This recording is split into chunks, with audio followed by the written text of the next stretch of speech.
como decía, a las renovables en el centro del mix energético. Y utilizar esta expansión del gasto público que nosotros planteamos no solo para revertir recortes, sino para iniciar esto de lo que tanto se habla, pero que exige un papel activo del sector público, un cambio de modelo productivo que haga transitar la especialización industrial de nuestro país desde el medio valor añadido hacia el medio alto y alto valor añadido. Claro, a todos se nos llena la boca de esto, y es cierto, y yo sé que seguramente ustedes cuando hacen su trabajo piensen, bueno, uno más que nos cuenta esto, ¿no? Pero nosotros lo que pensamos es que es imposible modificar la especialización industrial en nuestro país recortando el gasto en universidades, recortando el gasto en I+D, apostando por competir con bajos salarios y, por lo tanto, socavando elementos de productividad en buena parte de las empresas. Lo que necesitamos es precisamente lo contrario, poner la I+D+I al servicio de un cambio en el tejido productivo, garantizar que sea la inversión en infraestructuras la que estire, la que impulse la digitalización de nuestra economía y el desarrollo de las autopistas de la información. Y esto exige, de alguna forma, un cambio en la política fiscal que es, por lo tanto, coherente y congruente con lo que venía planteando antes.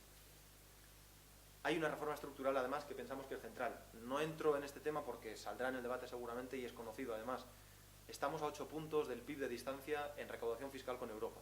Y, por lo tanto, hay un elemento de reforma estructural que es fundamental, una reforma tributaria que nos acerque a la media de recaudación europea y que permita, y es nuestra propuesta, y así lo hemos publicado en la memoria económica, reducir el gap, la diferencia que tenemos de casi 90.000 millones de euros de recaudación con la Unión Europea en al menos casi la mitad,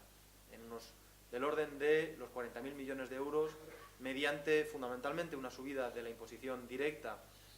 de forma progresiva que de alguna forma compense la reducción limitada, pero la reducción que planteamos en la imposición indirecta y en particular en el IVA. Termino. Nuestra economía sigue siendo una economía con tremendos problemas de endeudamiento. Con tremendos problemas de endeudamiento que, sin embargo, en este momento no terminan de aflorar y percibirse, porque si vivimos en una situación, podríamos decir, de paréntesis rosa, en una situación en donde el Banco Central Europeo compra la deuda pública. Bienvenida sea esa compra. Si se hubiera producido 2 años antes, nos hubiéramos ahorrado mucho dolor en este país, nos hubiéramos ahorrado buena parte de los recortes que se han producido, pero también entendemos que, lógicamente, la autoridad monetaria y Bruselas ha jugado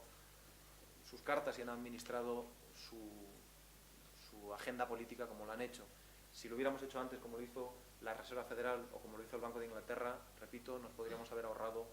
muchos problemas. En todo caso, la situación ahora es de relativa estabilidad en el terreno de la deuda pública, fruto de esos 60.000 millones de euros que el Banco Central Europeo gasta todos los años en la compra de bonos de deuda pública española en los mercados secundarios. Nosotros lo que pensamos es que, desde luego, esta política debe continuar, pero que, en todo caso, los países europeos, en particular los periféricos, se verán abocados tarde o temprano a nuevos problemas con la deuda pública y, por lo tanto, un proceso de mutualización de las deudas, un proceso similar al que en su momento planteó el Plan Padre, que desde luego no viene de economistas especialmente heterodoxos en Europa, que mutualice las deudas en torno al Banco Central Europeo y que garantice la monetización de esas deudas en torno al Banco Central Europeo,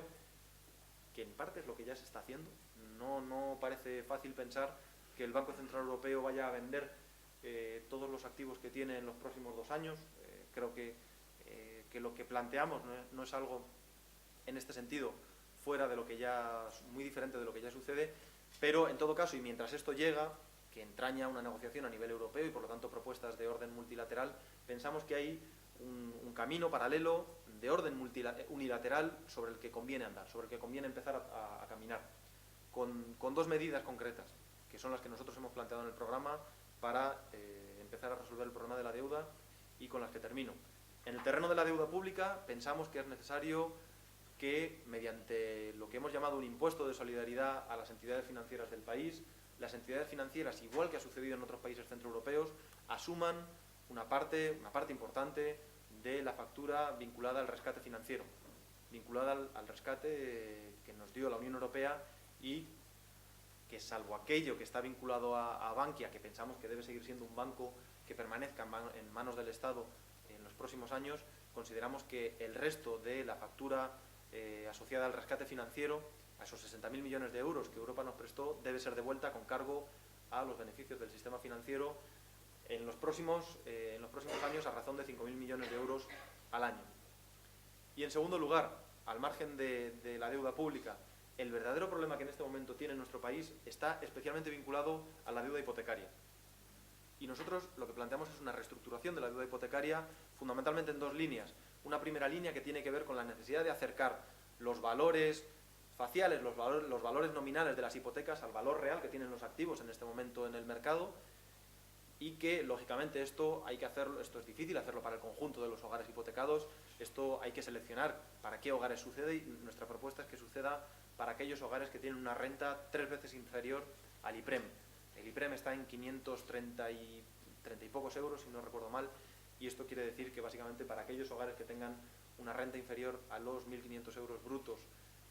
deberíamos permitir esta reestructuración de la deuda hipotecaria que haga que la cadena, que no descanse el ajuste del estallido de la burbuja inmobiliaria sobre el último eslabón de la cadena exclusivamente, sino que sea repartido en los distintos eslabones de la cadena, y que se acompañe además, tal y como se ha propuesto en el programa electoral, de una dación en pago retroactiva que de alguna forma asimile nuestra legislación en materia hipotecaria a la de otros países, por ejemplo el caso de la economía de Estados Unidos. Lo dejo aquí porque me parece que lo interesante es que podamos responder preguntas y que tengamos tiempo para el debate. Gracias. Muchas gracias, Nacho. Bueno, ahora damos paso a las preguntas, pero yo antes te quería